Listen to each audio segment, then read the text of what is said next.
আজকের টপিক থানকুনি। সাধারণভাবে আমরা জানি যে থানকুনি খেলে আমাদের পেটের আমাশা ভালো করা যায়, আমরা এটাই জানতাম ছোট থেকে, তাই শিখে আসছি। আর জয়গুরু শিখিয়ে দিয়েছে সকালবেলা উঠে 4টে নাম জপ করতে করতে থানকুনি পাতা খাবে, তাতে মন ভালো থাকবে। থানকুনি পাতার সঙ্গে মনের সম্পর্ক আছে নাকি? না। যার পেট ভালো তার মন ভালো। থানকুনি পাতা খেলে আপনার পেট ভালো থাকবে ভীষণভাবে, নিমন্ত্রণ বাড়ি যেতে পারবেন, কাউকে আবার নিমন্ত্রণ করে খাওয়াতে পারবেন। আর যার আমাশা থাকবে না, পটি ক্লিয়ার, সেই তো কপাল নিয়ে জন্মেছে মশাই। কিন্তু থানকুনি পাতা কোনদিন স্মৃতিশক্তি বাড়ায় শুনেছেন, জানতেন? নতুন রিসার্চে এগুলো উঠে আসা। ঠিক, নেক্সট যাব। নেক্সট, কাঁচা হলুদ কারকিউমিন ক্যান্সার দূর করতে সহায়তা করে। কারকিউমিন ক্যান্সার কোষের বৃদ্ধি বন্ধ করে এবং তাদের মৃত্যু ঘটায়, ফলে ক্যান্সারের সম্ভাবনা অনেকটা হ্রাস পায়। মানে যদি এটা এক্সট্র্যাক্ট হয়, নাহলে আপনি যদি দেখেন যে এটা হলুদ, স্যার হলুদ খেয়ে নেবো, তাহলে হলুদ খেলে ওই 105% কাজ হতে পারে, 105% কাজ করবে হলুদ। আর যদি ওটা এক্সট্র্যাক্ট হয় 100% কাজ করবে, কারণ হলুদ থেকে যে এক্সট্র্যাক্ট বের করা হয় সেটা একমাত্র ক্যান্সারে কাজ করে। আর হলুদ প্রতিরোধে সাহায্য করবে, অ্যান্টিবায়োটিকের কাজ করে শরীরে, অ্যান্টিসেপটিকের কাজ করে শরীরে। ঠিক, তাহলে কাঁচা হলুদ এভরিডে একটুখানি, যদি গরম জলের সঙ্গে নেওয়া যায় আরো বেটার রেজাল্ট। নেক্সট যাই। নেক্সট, নারকেল। নারকেল তেল দাঁতে যে প্রচুর লোকের দেখবেন, কেউ পান খেয়ে কেউ গুটখা খেয়ে, কারোর বা হাই অ্যাসিড হয়ে দাঁত হলুদ হয়ে গেছে, বিশ্রী দেখতে লাগছে, একটু নারকেল তেল নিন, একটু বেকিং সোডা নিন, ভালো করে মেশান, নিয়ে আঙুলো করে দিয়ে সেই ছোটবেলায় যেমন করে দাঁত মাজতেন ঠিক তেমনি করে দাঁত মাজুন। আই এম ডেফিনেট 3 দিন আপনার দাঁত মুক্তোর মতো ঝকঝক করবে। যদি কারো দাগ থেকে থাকে আজকেই ট্রাই করুন, কালকে সকালে আবার, পরশু তরশু। দাঁত থাকতে দাঁতের মর্যাদা বুঝুন, দাঁত পড়ে যাওয়ার পর তখন আর হায় হাসান হায় হোসান করলে হবে না। ক্লিয়ার? নেক্সট যাই আমরা কিডনির ক্ষেত্রে। প্রচুর লোক বলে যে প্রস্রাবের রং পরিবর্তন, প্রস্রাবের সাথে রক্ত যাওয়া, প্রস্রাবের সময় ব্যথা, দেহে ফোলা ভাব, এই লক্ষণগুলি যদি দেখা যায় তাহলে আপনার কিডনি ফেল হতে চলেছে অথবা প্রোস্টেট ক্যান্সার হতে চলেছে।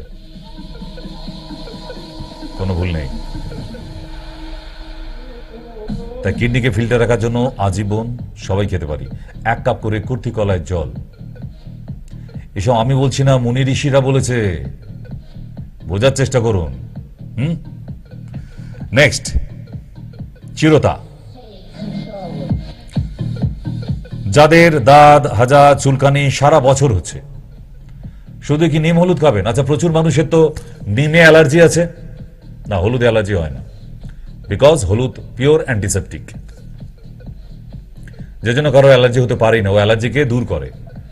কিন্তু নিমে তো অ্যালার্জি আছে, তাহলে নিম হলুদ একসঙ্গে কম্বিনেশনে খেলে অ্যালার্জি ভালো তাড়াতাড়ি দূর করা যেত। কিন্তু যাদের নিমে অ্যালার্জি আছে তারা তো খেতে পারছে না, তাহলে অ্যালার্জি যাবে কি করে? চিরতার জল রাতের বেলা ভিজিয়ে দিন, চিরতা সকালবেলা ব্রাউন হয়ে যাবে জলটা, একদম ভালো করে ছেঁকে নিয়ে জলটা খান। 1 মাস 2 মাস 3 মাস নো প্রবলেম, সারা বছর খেলেও কোনো সাইড এফেক্ট নেই। দেখুন, একটা জিনিস মাথায় রাখবেন, আজ থেকে আর 5-10 বছরের মধ্যে ভারতবর্ষের সমস্ত মানুষই দেখবেন শুধু আয়ুর্বেদের দিকে দৌড়াচ্ছে, আর জেলায় জেলায় শুধু পিওর আয়ুর্বেদ হসপিটাল হচ্ছে, যেখানে Panchakarma, yoga and naturopathy, counselling and pure Ayurveda practice সবটাই আছে। এগুলোই তৈরি হবে। তার হাওয়া কিন্তু উঠে গেছে অলরেডি, কিচ্ছু করার নেই। কারণ মানুষ এখন কনসিয়াস হয়ে গেছে। এখন প্রচুর মানুষ জানে কিন্তু যে একটা জিরোডল পেনকিলার বা প্যারাসিটামল জ্বরের ওষুধ খেলে তার সাইড এফেক্ট কতটা আছে একটা সাধারণ মানুষ এখন বোঝে।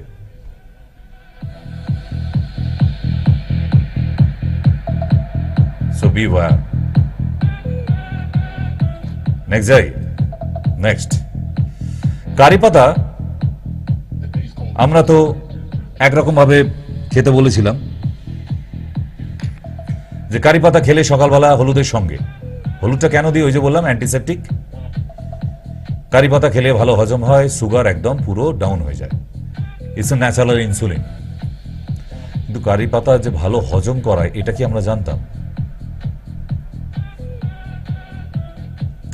দক্ষিণ ভারতের লোকেরা ডালে, চালে, অম্বলে, সব জায়গায়, মাংসে, যে কোনো মাছের তরকারিতে, সাম্বার, কোথাও বাদ দেওয়া হয় না। কেন? Because it's create well digestion.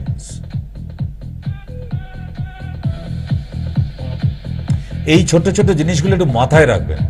আর যেখানে লিখে রাখছেন সময় পেলে একবার করে চোখ বোলাবেন। কেন? এই রেমেডিস না এখানে থাকতে হয়, তবে ঠিক সময় মতো আপনার মনে পড়বে না এটা তো শুনেছিলাম হজমে গন্ডগোল হচ্ছে, অ্যান্টাসিড নেই কাছে, একটু কারি পাতা চিবিয়ে খেয়ে নিয়ে এক গ্লাস জল খেয়ে নিন, দেখবেন তাতেও আপনার ভালো হজম হচ্ছে। এছাড়াও তো আমি শিখিয়ে দিয়েছি মিষ্টি পানের পাতা অর্ধেকটা জোয়ান আদা, যদি একটু আমলকি পাওয়া যায়। ক্লিয়ার? নেক্সট যাই। হরিতকি। হরিতকি ভেজানো জল, হরিতকের পাউডার পাওয়া যায়। কোষ্ঠকাঠিন্য দূর করে, চুল পড়া কমায়, ওজন কমায়, রোগ প্রতিরোধ ক্ষমতা বাড়ায়, সর্দি কাশি, ত্বকের অ্যালার্জি, চর্মরোগ সারাতে সাহায্য করছে। কারণ আজকে যেগুলো দেখছেন এদের কার্যকারী কাজগুলো নতুন দিয়েছি।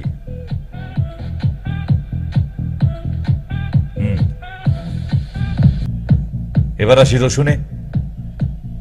এবার ভাবছেন রসুন কি হলো আবার? এই একটু 250 মাংস কিনে এনে 1 কিলো পেঁয়াজ রসুন দিতাম কেন? এই পাড়া লোকে গন্ধটা পাবে বলে। আচ্ছা, তাতে যে আপনার পেটের 12টা 5 হয়ে যাচ্ছে সেটা কি জানেন? জানেন না। কিন্তু রসুন অতিরিক্ত, তাহলে এই রসুনটা নয়, 1 কোয়া রসুন, এটা রান্নার রসুন। 1 কোয়া রসুন প্রতিদিন সকালবেলা একটা করে কোয়া চিবিয়ে খেলে আপনার কোলেস্টেরল অ্যান্ড ট্রাইগ্লিসাইড বাড়বে না। এটা কি জানা ছিল? জেনে নিন। হার্টকে ভালো রাখা এটা শুনেছেন, কিন্তু হার্টকে ভালো রাখে কেন? কারণ ট্রাইগ্লিসারাইড অ্যান্ড কোলেস্টেরল ভীষণ ভালো থাকে।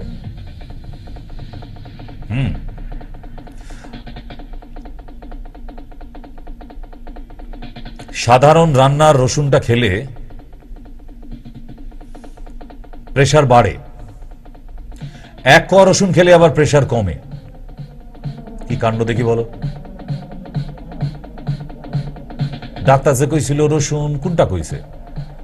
বড় রসুন না 1 কোয়া রসুন, সেটা আবার পামু কই? চিন্তার বিষয়। এই 1 কোয়া রসুন যদি পেয়ে যান কোথাও, তাহলে বেশি করে বলবো নিয়ে গিয়ে কোনো কাঁচের শিশির মধ্যে রেখে দিন, সপ্তাহে 3 দিন করে খান। সকালবেলা উঠে আপনার জয়েন্ট পেন কমবে, রাতে ভালো ঘুম হবে,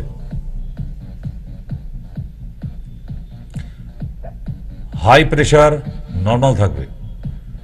কিন্তু রসুনটা 1 কোয়া হতে হবে। নেক্সট যাই। পেটের কোথায় কেন ব্যথা হয়? প্রচুর লোক আমাকে ফোন করে বলেন ডাক্তার ও পেটে ব্যথা হয়েছে। এদিকে আপনি বলতে পারছেন না ঠিক কোনখানটা ব্যথা। কেন? পেটকে আমরা 9টা ভাগে ভাগ করি, এটা আমাদের মেডিকেল এথিক্স। এই 9টা ভাগে ভাগ করা হয় কেন? কারণ পেটের এই 9টা জায়গাতে 9 রকমের অর্গান আছে। কোনখানটা ব্যথা, তাহলে সেই অর্গানটা প্রবলেম করছে, সেই অনুযায়ী মেডিসিন দিতে হয়। ক্লিয়ার? কত ইজি না? তবু এগুলোকে কঠিন ভাবেন। আরে বাপরে বাপ, এন্ডোস্কোপি করছি 4 বার, ডাক্তারবাবু পেটের ব্যথা কমে না। আপনার কে করতে বলেছে এন্ডোস্কোপি? কে করতে বলেছে? আপনার পেটের ডান দিকে ব্যথা হচ্ছে, আপনি এন্ডোস্কোপি কেন করবেন? আর যদি কোনো ডাক্তার করিয়েছে নিশ্চয়ই, তাহলে সে ধান্দা করার জন্য করেছে, আপনার পেট ভালো থাকবে বলে করেনি না। যদি আপনার পেটের ডান দিকে প্রবলেম হয় তাহলে অ্যাপেন্ডিসাইটিস। লোয়ার অ্যাবডোমেনে সোজাসুজি, নাভি সোজাসুজি পেন হয় তাহলে আপনার ইউরিনাল ব্লাডারে। ওই যে বললাম 9টা জায়গায় 9টা অর্গান রাখা আছে। আপনাকে এক্সাক্ট বলতে হবে ঠিক কোনখানটা ব্যথাটা করছে, নাভির কোন দিকটা, ডান দিকের কোণে না বাঁ দিকের কোণে, সরাসরি সোজা না সরাসরি নিচে, কোন দিকটা। রিপোর্টিং যত আপনি ক্লিয়ার কাট করে দিতে পারবেন তত ভালো ট্রিটমেন্ট হবে। ভুল ইনফরমেশন ডক্টরকে দিলে ভুল ট্রিটমেন্ট হয়। বাড়িও বলবেন না প্রচুর যন্ত্রণা, বলেন একটু একটু মাঝে মধ্যে ব্যথা হচ্ছে, প্রচুর একটা লম্বা টান দিয়ে কেন, মানে বেশি করে বললে কি ডাক্তারবাবু পাওয়ারফুল ওষুধ দিয়ে তাড়াতাড়ি খেয়ে সেরে যাবেন, এগুলো করবেন না। ঠিক, নেক্সট যাই পনির। যারা নিরামিষ খায় তাদের খুব ফেভারিট এটা। পনিরে কিছু গুণগত মান আছে। উচ্চমানের প্রোটিন, এর মধ্যে প্রচুর পরিমাণে ক্যালসিয়াম আছে। যারা দুধ খেয়ে হজম করতে পারেন না তারা পনির খেতে পারে। ছানার সাথে প্রোটিন মিক্স হয়ে যে ম্যাটেরিয়ালটা তৈরি হলো সেটা হচ্ছে পনির। ছানার সঙ্গে প্রোটিন মিক্স হয়, ভালো প্রোটিন পাওয়া যায়। আর যাদের জয়েন্টে পেন আছে একদম না, ইটস হাই প্রোটিন। ঠিক, আজকের জন্য